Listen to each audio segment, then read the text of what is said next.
versículo 9. Filipenses 2, 9.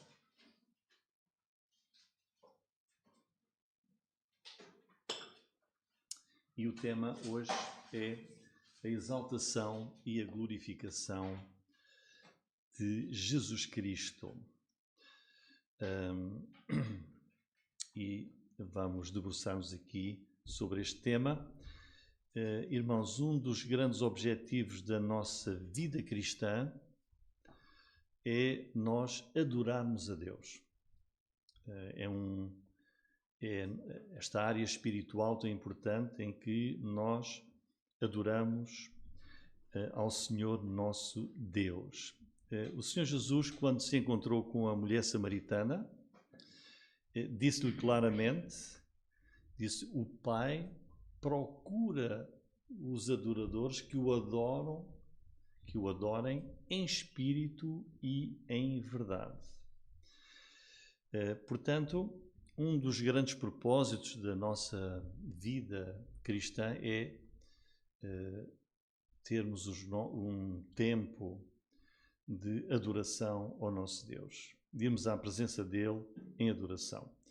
E é interessante nós vermos o que é que o apóstolo Paulo diz em 2 Coríntios 5,16.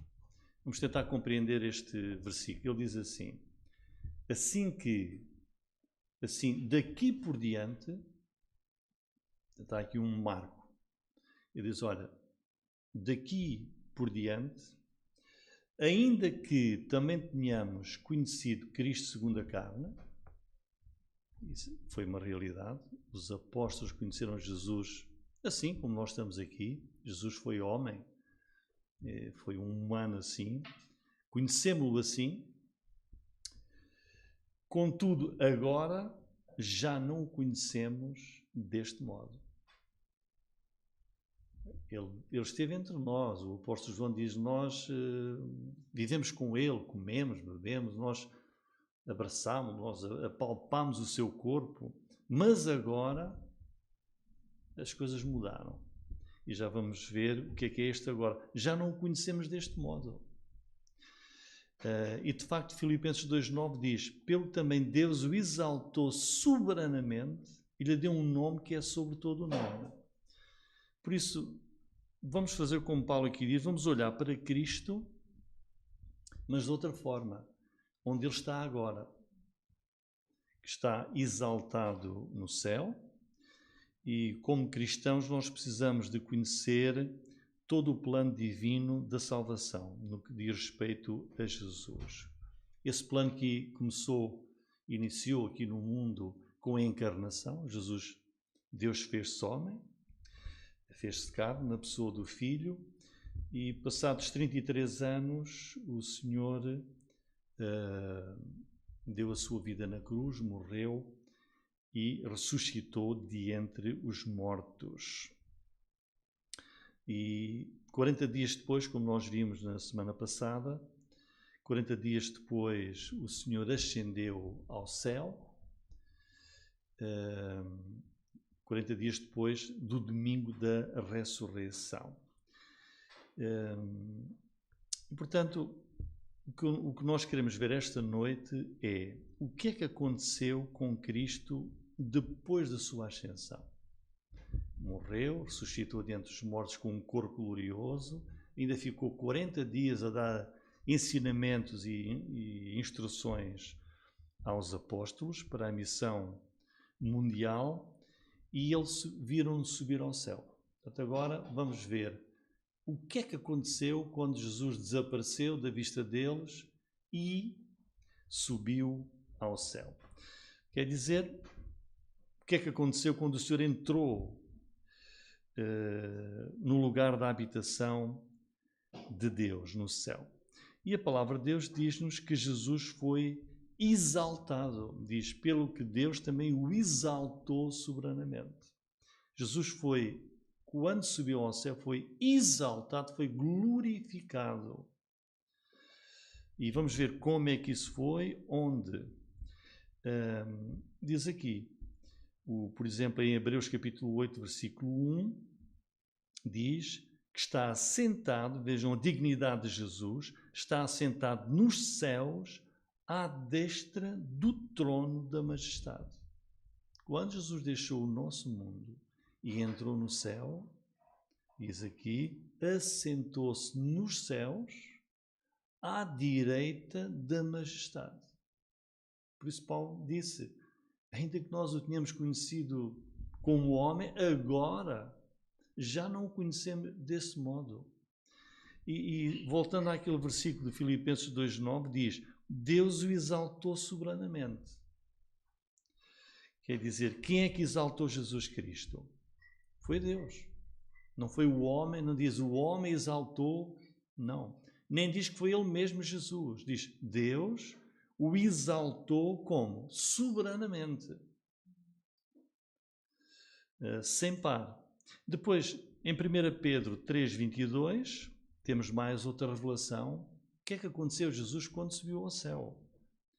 O qual está à destra de Deus, tendo subido ao céu, tendo ele subido ao céu, havendo-se-lhe sujeitado os anjos e as autoridades e as potências. Aquilo que aconteceu com Jesus quando ele subiu, nós não conseguimos fazer a mínima ideia. Foi para a glória sem par, à direita de Deus, e se sujeitaram a Jesus todos os poderes, todas as autoridades, todas as potências. Hebreus 2,9, vejam este versículo. Vemos, porém, coroado de glória e de honra, aquele Jesus que fora feito um pouco menor do que os anjos, quando ele encarnou.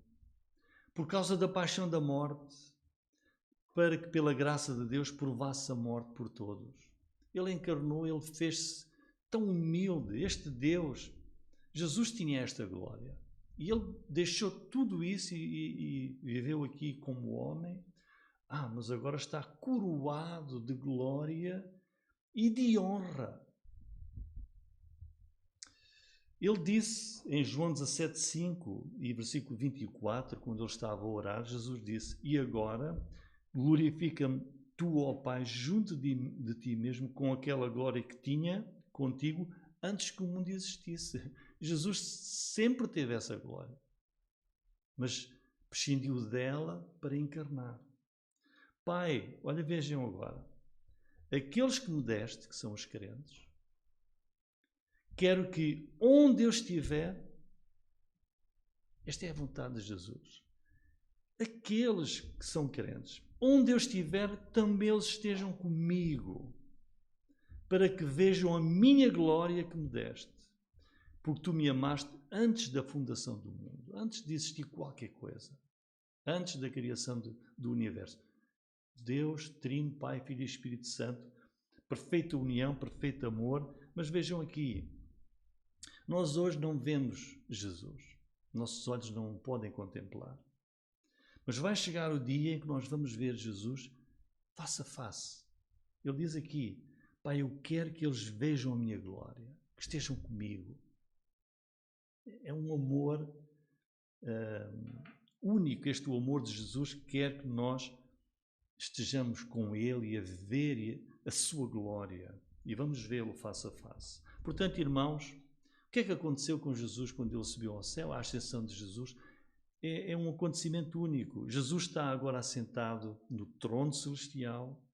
Isso é uma prova e é um sinal inquestionável de que a obra da expiação de Jesus foi perfeita, foi completa, foi concretizada. O homem pecador e condenado pode ter salvação. Foi redimido. Aquele que crê em Jesus foi redimido. Agora vamos ler, os irmãos, um pouco mais sobre o que é que aconteceu com Jesus.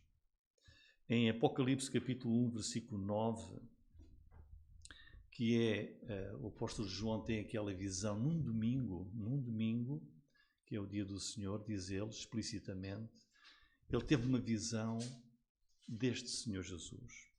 Em Apocalipse 1, 9, diz, eu, João, que também sou o vosso irmão, e companheiro na aflição e no reino e paciência de Jesus Cristo, estava na ilha chamada Patmos por causa da palavra de Deus e pelo testemunho de Jesus. Eu fui arrebatado no Espírito no dia do Senhor e ouvi detrás de mim uma grande voz como trombeta. Então João ouviu atrás dele uma voz grandiosa que dizia: eu sou o Alfa e o Ômega, o primeiro e o derradeiro. E o que vê escreve num livro e envia às 7 igrejas que estão na Ásia, a Éfeso, a Esmirna, Pérgamo, Tiatira e a Sardes e a Filadélfia e a Laodiceia. E virei-me para ver a voz que falava comigo. E virando-me vi 7 castiçais de ouro, e no meio dos 7 castiçais um semelhante ao Filho do Homem, que é Jesus, vestido até aos pés de uma roupa comprida, cingido pelos peitos com um cinto de ouro. A sua cabeça e cabelos eram brancos como a lã branca, como a neve, os seus olhos como chama de fogo, os seus pés semelhantes a latão reluzente, como se tivessem sido refinados numa fornalha, a sua voz como a voz de muitas águas. Pensemos naquele barulho daquelas cascatas imensas, aquele barulho ensurdecedor. Era assim a voz que ele ouvia, o poder de Jesus. E ele tinha na sua destra 7 estrelas, da sua boca saiu uma espada aguda de 2 fios, e o seu rosto era como o sol, quando na sua força resplandece. E eu, quando o vi, caí a seus pés como morto. Ele pôs sobre mim a sua destra, dizendo: não temas, eu sou o primeiro e o último, e o que vivo, fui morto, mas eis que estou vivo para todo o sempre. Amém, e tenho as chaves da morte e do inferno. Depois, se forem ver, por exemplo, o capítulo 4 e 5 do Apocalipse, temos ali também uma descrição da glória do Senhor Jesus Cristo. Temos aqui uma visão deste Jesus que está agora exaltado. Em segundo lugar, este Jesus exaltado e glorificado no céu, sobre o que é que ele reina e qual é o seu domínio. Ele reina sobre o quê? Qual é o domínio de Jesus? Irmãos, no lugar e na posição de autoridade a que Jesus subiu, o domínio divino de Jesus, iremos ver, é único. Por exemplo, em Daniel 7,14 diz: e foi-lhe dado o domínio e a honra e o reino para que todos os povos, nações e línguas o servissem. O seu domínio é um domínio eterno que não passará. O seu reino tal que não será destruído. Eu acho que não coloquei aqui este trecho a seguir, mas eu vou ler, que é Efésios 1, 19 a 23. Que diz: e qual a sobreexcelente grandeza do seu poder sobre nós, os que cremos, segundo a operação da força do seu poder, que manifestou em Cristo, ressuscitando dentre os mortos e pondo-o à sua direita nos céus, acima de todo o principado, e poder, e potestade, e domínio, de todo o nome que se nomeia, não só neste século, mas também no vindouro, sujeitou todas as coisas a seus pés, sobre todas as coisas o constituiu como cabeça da igreja, que é o seu corpo, a plenitude daquele que cumpre tudo em todos. E Filipenses 2, 9 até 11, que diz: por isso também Deus o exaltou soberanamente e lhe deu um nome que é sobre todo o nome, para que ao nome de Jesus se dobre todo o joelho, dos que estão nos céus e na terra e debaixo da terra, e toda a língua confesse que Jesus Cristo é o Senhor, para a glória de Deus Pai. Portanto, o domínio de Cristo é cósmico, é universal, sobre todos os poderes que existem. Ele é líder sobre tudo e todos. 1 Pedro 3,22 diz: o qual está à direita de Deus, tendo subido ao céu, havendo-se-lhe sujeitado os anjos, as autoridades e as potências. Isto é uma realidade espiritual que está além da nossa compreensão, que nós não vemos, não conhecemos ainda, mas iremos conhecer. A Bíblia explica então claramente que Jesus foi honrado quando subiu ao céu, com a honraria mais elevada, recebendo o poder, a glória e a autoridade para reinar e governar sobre tudo e sobre todos, eternamente em todo o universo. Ele é que é o Senhor. E enquanto não se concretiza a segunda vinda de Jesus, por um mistério que nós não sabemos e que a Bíblia não explica, Deus permite ao inimigo das nossas almas, a Satanás, ter algum poder, ter margem de manobra e causar dano no nosso mundo, mas é aquilo que Deus permite. É aquilo que Jesus permite. Jesus é aqui declarado, como vimos, o cabeça da igreja. Ele é o fundador e aquele que sustenta a igreja. Ele é Senhor de tudo. Está numa posição suprema, com domínio absoluto sobre todas as coisas. 1 Pedro 3,22 que lemos, diz que anjos sujeitam-se a Jesus. Todas as autoridades e potências também. E ele é adorado, ele é confessado universalmente, como diz o apóstolo Paulo, nos céus, na terra, debaixo da terra. Toda a língua vai confessar que ele é Senhor. Esse é o poder de Jesus. Mas nós podemos pensar, então, mas aqui há uma competição. Jesus parece que é superior ao Pai. A Bíblia não nos revela as coisas dessa maneira.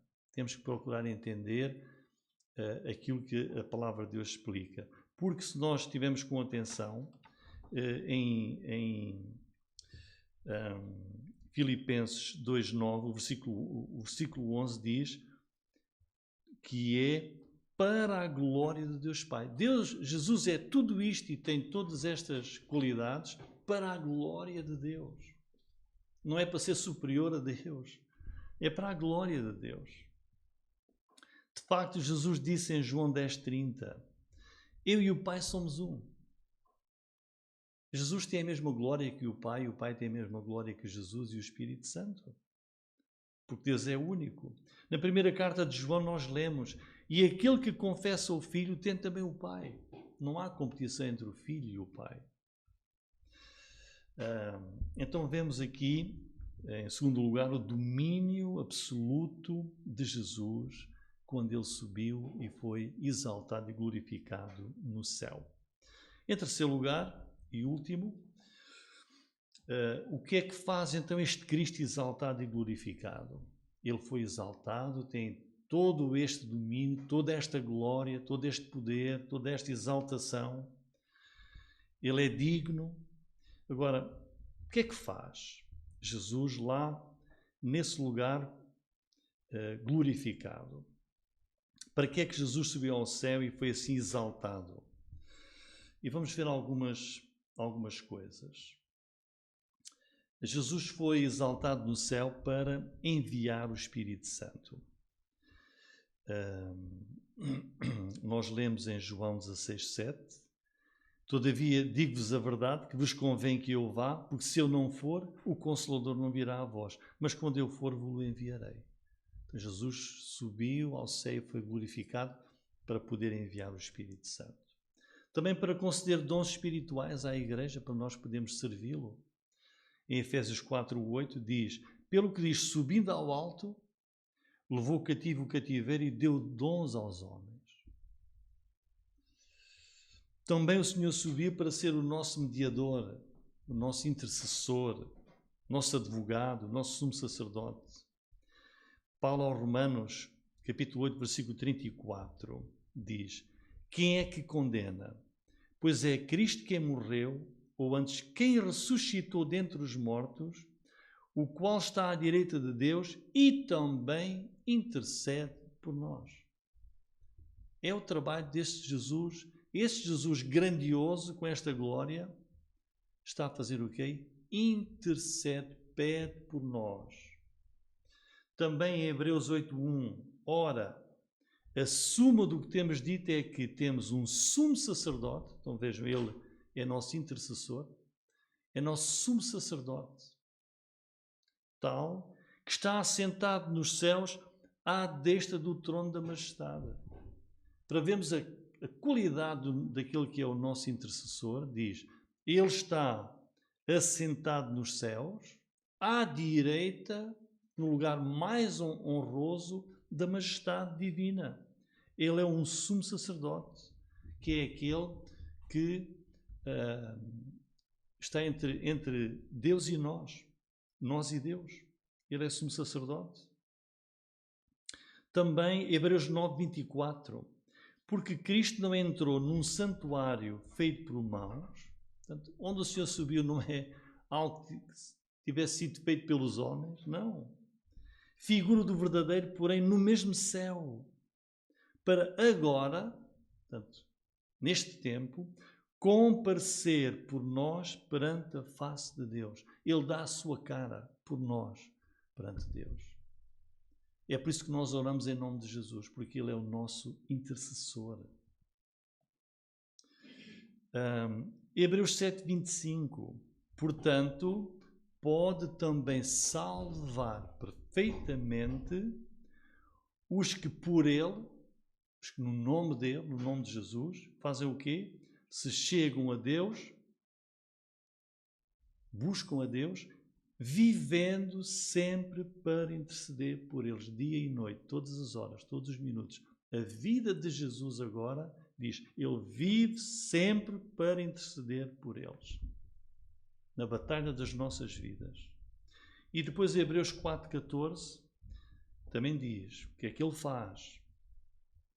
Este Senhor tão glorioso, visto que temos um grande sumo sacerdote, Jesus, Filho de Deus, que penetrou nos céus, subiu aos céus, retenhamos firmemente a nossa confissão. Não vamos esmorecer, não vamos desistir. Ele é o grande sumo sacerdote que penetrou nos céus.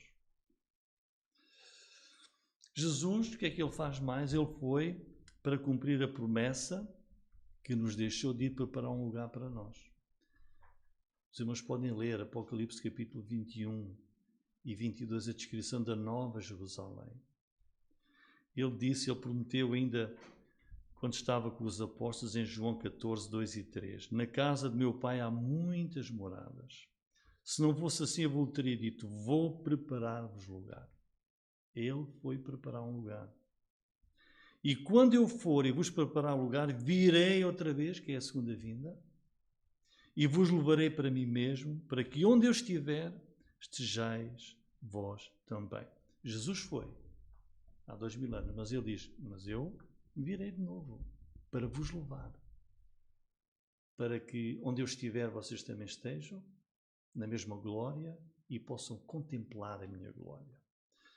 Irmãos, que nós possamos tomar bem consciência destas verdades bíblicas, que Jesus está neste momento, cada instante, a cuidar dos nossos interesses junto do Pai. Ele é o único mediador, não há outro. É um erro, é uma ilusão achar que pode chegar-se a Deus por intermédio de outra qualquer personagem. Ele é o único mediador que os homens têm, como diz 1 Timóteo 2,5. Porque há um só Deus. Pode haver dezenas ou centenas de religiões com muitos deuses, como nós conhecemos então lá no Oriente, mas na verdade há só um Deus.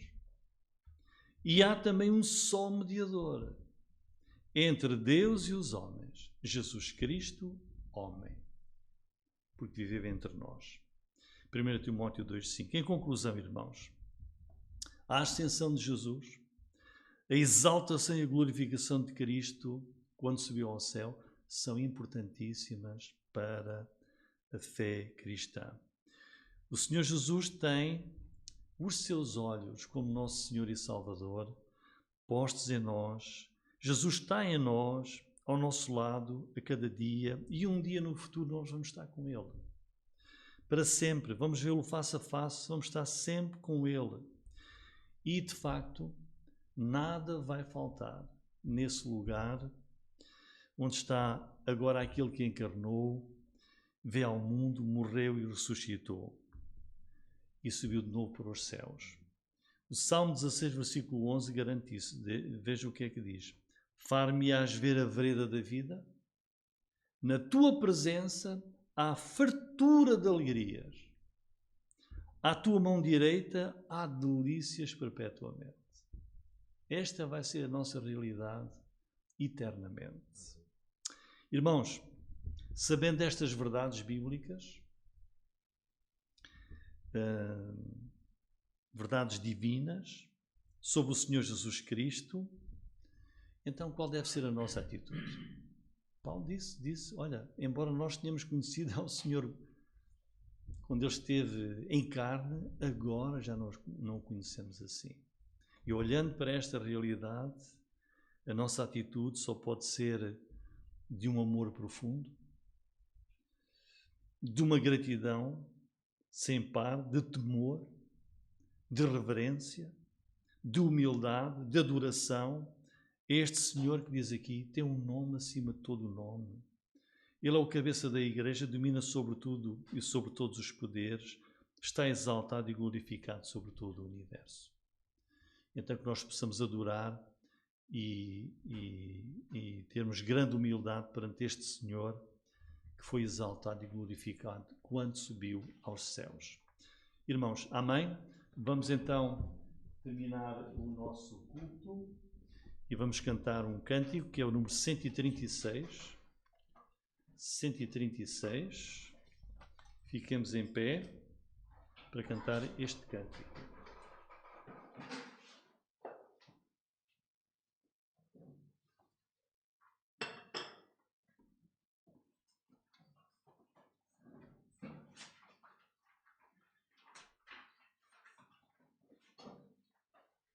Não sei se vamos ter...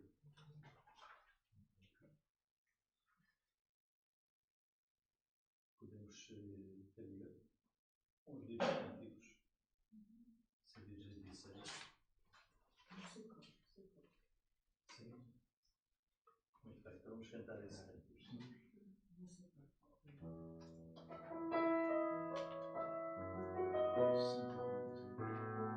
136. É preciso que saibas que Deus é amor. Ele quer salvar-te, deu seu Filho por nós. Vem a Ele, não temas, Ele veio para que vivas. É preciso que saibas que Deus é amor. É preciso que saibas que Deus é amor. Ele quer salvar-te, deu seu Filho por nós. Vem a Ele, não temas, Ele vem para que vivas. É preciso que saibas que Deus é amor. Amém? Vou pedir ao irmão Agostinho se pode vir à frente e concluir com a oração.